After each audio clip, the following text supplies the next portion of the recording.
Everyone, घटना चक्र हिंदी में आप सभी को स्वागत करती हूँ। नेताजी सुभाष चंद्र द्वारा लिखित आत्मकथा तरुण के स्वप्न 1935 ईस्वी नामक शीर्षक से है, जिसको गिरीश चंद्र जोशी ने इसी शीर्षक नाम से अनुदित किया है।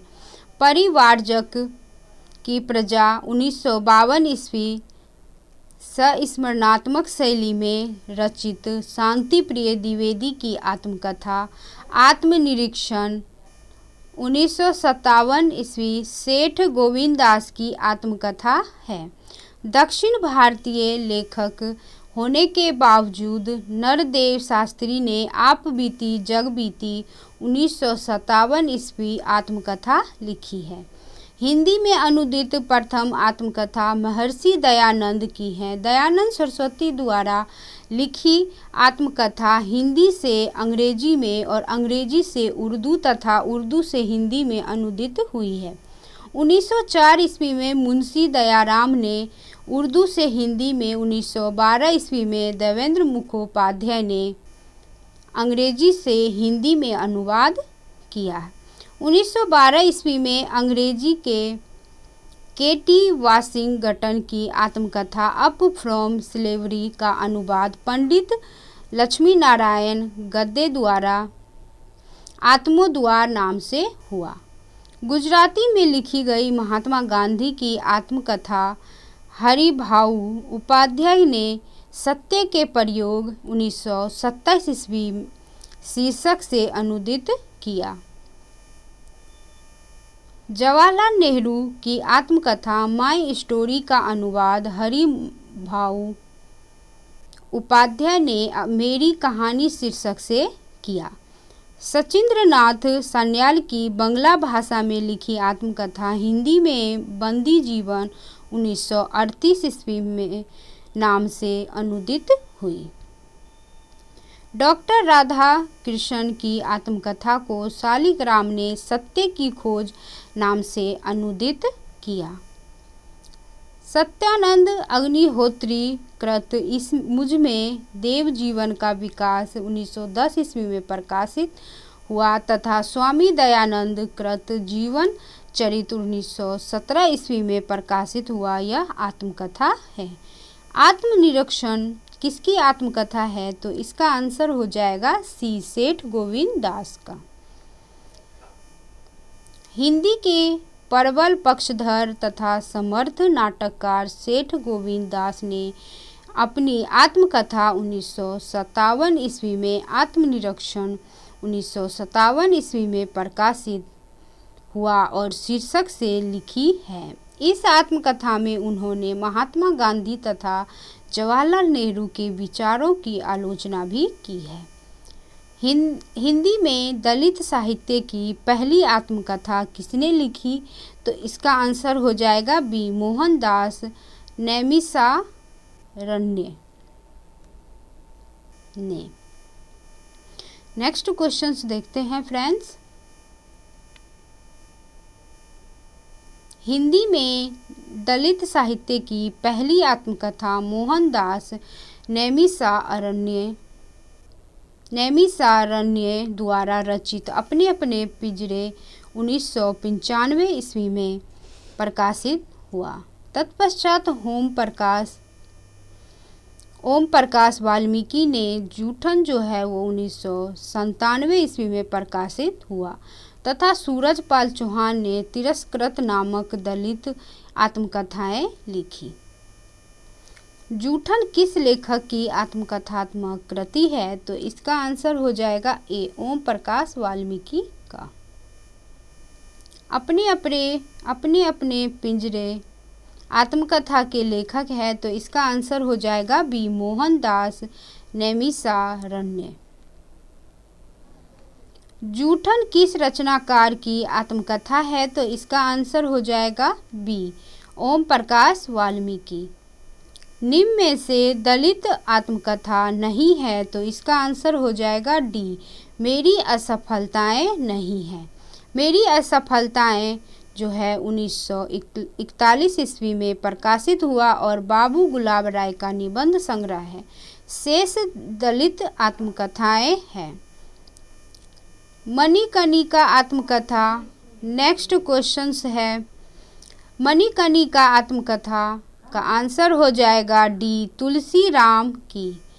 दलित चिंतक तुलसी राम द्वारा लिखित आत्मकथा मुर्दहिया अपशगुन से शुभ शकुन तक के सफर को वर्णित करती हैं। इनकी आत्मकथा का दूसरा भाग मणिकर्णिका वर्ष 2014 में प्रकाशित हुआ। यह आत्मकथा तत्कालीन समाज का संपूर्ण विवरण है। नेक्स्ट क्वेश्चंस देखते हैं फ्रेंड्स। मुर्दहिया जो है, मुर्दहिया किस लेखक की आत्मकथा है? तो इसका आंसर हो जाएगा ए, तुलसी राम का। रसीदी टिकट इनमें से किसकी आत्मकथा है? तो इसका आंसर हो जाएगा ए, अमृता प्रीतम की। रसीदी टिकट अमृता प्रीतम की आत्मकथा है। मुड़ मुड़ के देखता हूँ यह राजेंद्र यादव की रचना है, तो इसका आंसर हो जाएगा डी, आत्मकथा। मुड़ मुड़ के देखता हूँ राजेंद्र यादव की आत्मकथा रचना है। इन्होंने कहानी, उपन्यास, कविता, समीक्षा, निबंध, आत्मकथा आदि विधाओं में रचनाएं की है। निम्नलिखित में कौन सा जोड़ा सुमेलित नहीं है? तो इसका आंसर हो जाएगा डी। डी जो है, केवल घ जो है वो सम्मिलित नहीं है।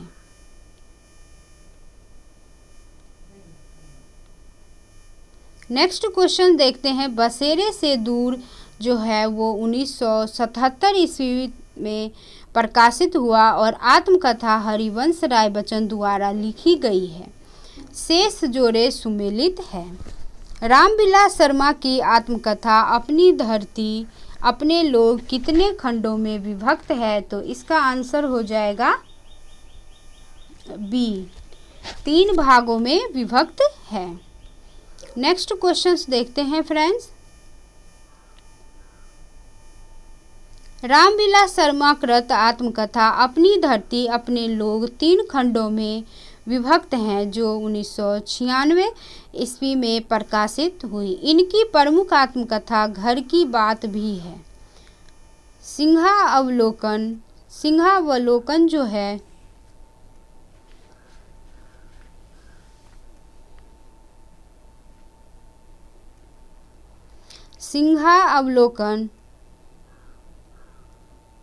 सिंहावलोकन जो है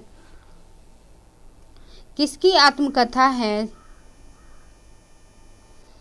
तो इसका आंसर हो जाएगा बी, यशपाल की।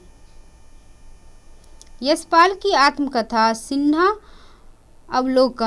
3 भागों में विभक्त हुई, जिसका प्रथम भाग है 1951 ईस्वी में, द्वितीय भाग जो है वो 1952 ईस्वी में और तृतीय भाग जो है 1955 ईस्वी में प्रकाशित हुआ। यशपाल की आत्मकथा है, तो इसका आंसर हो जाएगा बी, सिंहावलोकन। इसका आंसर हो जाएगा बी। मेरी जीवन प्रवाह किसकी आत्मकथा है? तो इसका आंसर हो जाएगा बी, वियोगी हरि का। वियोगी हरि की आत्मकथा मेरा जीवन प्रवाह 1948 ईस्वी में प्रकाशित हुई, जिसमें समाज के निम्न वर्ग का मार्मिक वर्णन किया गया है। हरिवंश राय बच्चन की आत्मकथा के कितने भाग प्रकाशित है? तो इसका आंसर हो जाएगा डी, 4 भाग प्रकाशित है। हिंदी के लोकप्रिय कवि हरिवंश राय बच्चन की आत्मकथा 4 खंडों में प्रकाशित हैं। वे हैं, फर्स्ट जो है वो क्या भूलूं क्या याद करूं, 1969 ईस्वी में प्रकाशित हुआ। नीर का निर्माण फिर 1970 ईस्वी में प्रकाशित हुआ।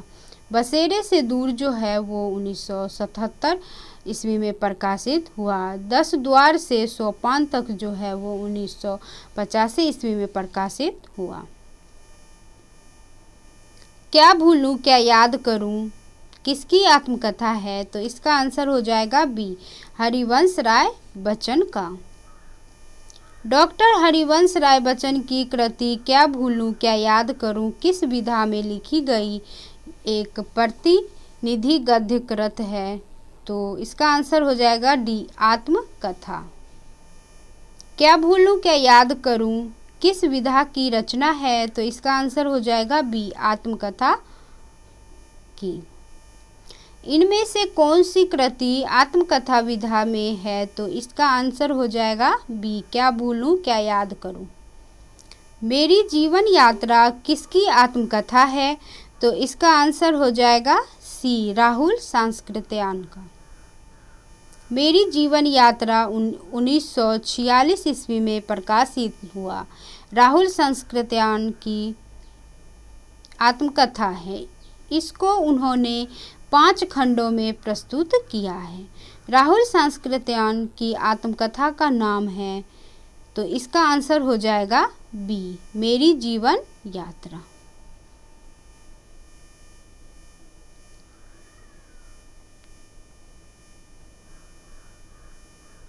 कस्तूरी कुंडल बसे आत्मकथा है, तो इसका आंसर हो जाएगा बी, मैत्रेयी पुष्पा की। कस्तूरी कुंडल बसे 2002 ईस्वी में प्रकाशित हुआ और मैत्रेयी पुष्पा कृत आत्मकथा है। शीला झुनझुनवाला कृत आत्मकथा कुछ कहीं कुछ अन कहीं, कुसुम अंचल कृत आत्मकथा जो कहा नहीं गया वो 1996 ईस्वी में प्रकाशित हुआ। गोपाल प्रसाद व्यास कृत आत्मकथा कहो व्यास कैसी कही, तो 1995 ईस्वी में प्रकाशित हुआ। निम्नलिखित आत्मकथाएं और उनके लेखकों में से कौन सा युग्म सही है? तो इसका आंसर हो जाएगा सी जो है वो सही है। टुकड़े टुकड़े दास्तान जो है दास्तान वो अमृतलाल नागर का है, तो सी जो है वो सही आंसर है।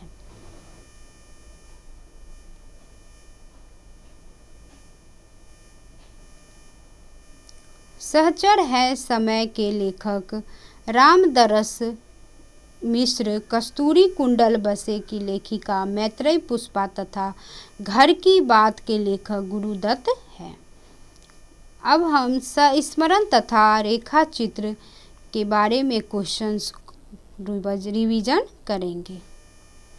सन 42 के संस्मरण इनमें से किस लेखक की संस्मरणात्मक कृति है? तो इसका आंसर हो जाएगा बी, श्री राम शर्मा का। सन 42 के संस्मरण के लेखक श्री राम शर्मा जी हैं। इनके अन्य संस्मरण हैं वे जीते कैसे हैं तथा बोलती प्रतिमाएं हिंदी साहित्य के क्षेत्र में संस्मरण आधुनिक काल की विधा है। हिंदी संस्मरण को विकास की दिशा में बढ़ाने वाले प्रमुख साहित्यकार हैं। राम वृक्ष बेनीपुरी, माटी की मूर्तें, मील के पत्थर, देवेंद्र सत्यार्थी जी का जो है गौरी का सवारी तथा रेखाएं बोल उठी, कन्हैया लाल मिश्र प्रभाकर जो है रचना वो भूले हुए चेहरे तथा माटी हो गई सोना आदि। कृष्णा सोबती द्वारा लिखित संस्मरण कृति जो है इसका आंसर हो जाएगा ए, हम सहमत। कृष्णा सोबती अपनी संयमित जो है अभिव्यक्ति और साफ सुथरी रचनात्मक के लिए जानी जाती हैं। उन्होंने हिंदी की कथा भाषा को विलक्षण ताजगी दी है। हम हसमत उनके द्वारा कृत संस्मरण विधा की रचना है। कृष्णा सोबती की अन्य कृतियों में शामिल है सूरजमुखी अंधेरे के, दिलो दानिश, जिंदगी नामा, ए लड़की, समय सरगम, मित्रों मरजानी, जैनी मेहरबान सिंह सभी उपन्यास है। बादलों के घेरे, डार से बिछुड़ी दोनों कहानी संग्रह है। यारों के यार, तीन पहाड़ यह यात्रा विवरण है। अजीत कुमार और ओमकार नाथ श्रीवास्तव का संस्मरण बच्चन निकट से 1968 ईस्वी में प्रकाशित हुआ। काका साहेब कालेकर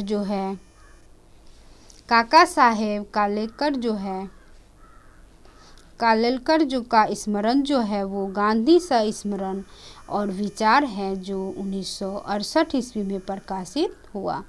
रामधारी सिंह दिनकर का संस्मरण श्रद्धांजलियाँ जो है वो 1969 ईस्वी में प्रकाशित हुआ।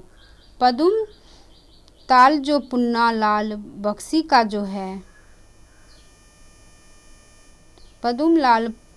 पुन्नालाल बख्शी का अंतिम अध्याय जो है वो 1972 ईस्वी में प्रकाशित हुआ। कमलेश्वर का मेरा हमदम मेरा दोस्त 1975 ईस्वी में प्रकाशित हुआ। विष्णु प्रभाकर का यादों की तीर्थ यात्रा 1981 ईस्वी में प्रकाशित हुआ। भीमसेन त्यागी का आदमी से आदमी तक प्रमुख संस्मरण जो है आदि है। कुछ बात बीती कुछ जग बीती संस्मरण के लेखक है, इसका आंसर हो जाएगा सी, भारतेंदु हरिश्चंद्र का।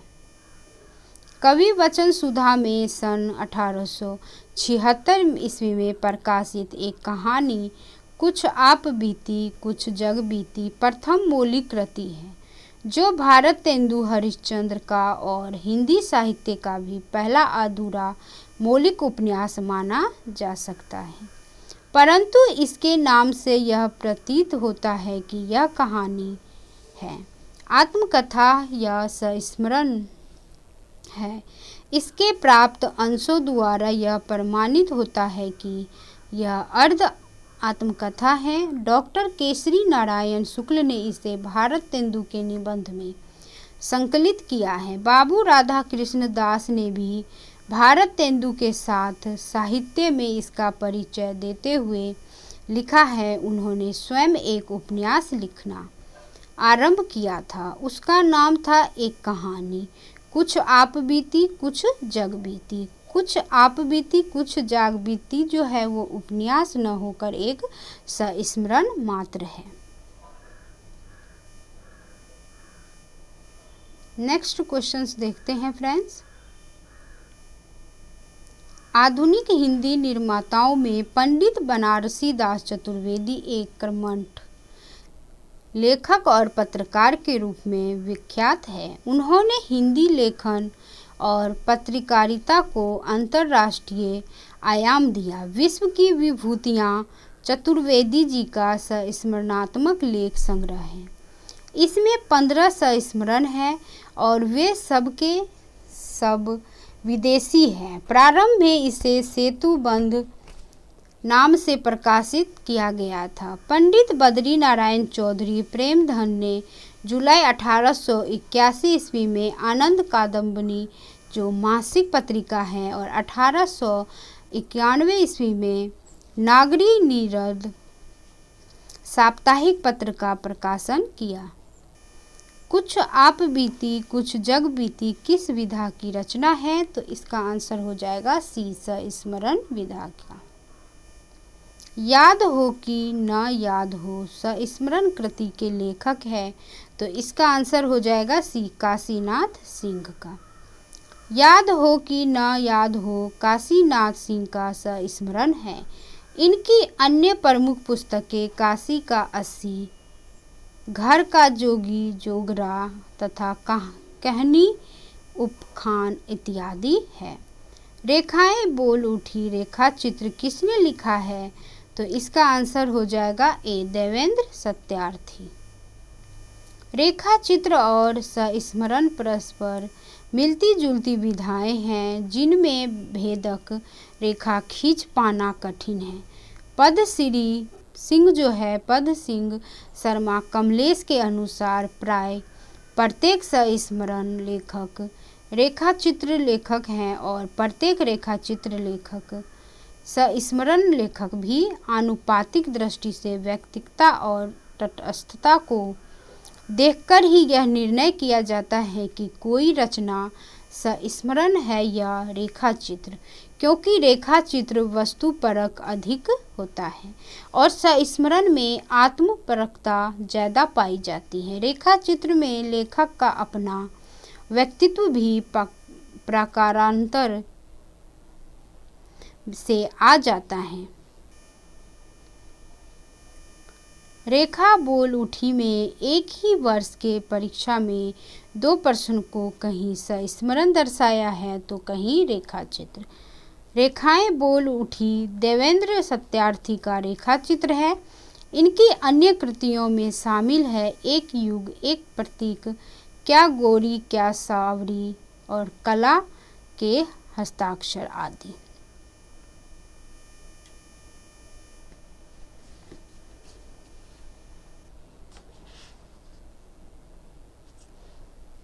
नेक्स्ट क्वेश्चन है फ्रेंड्स,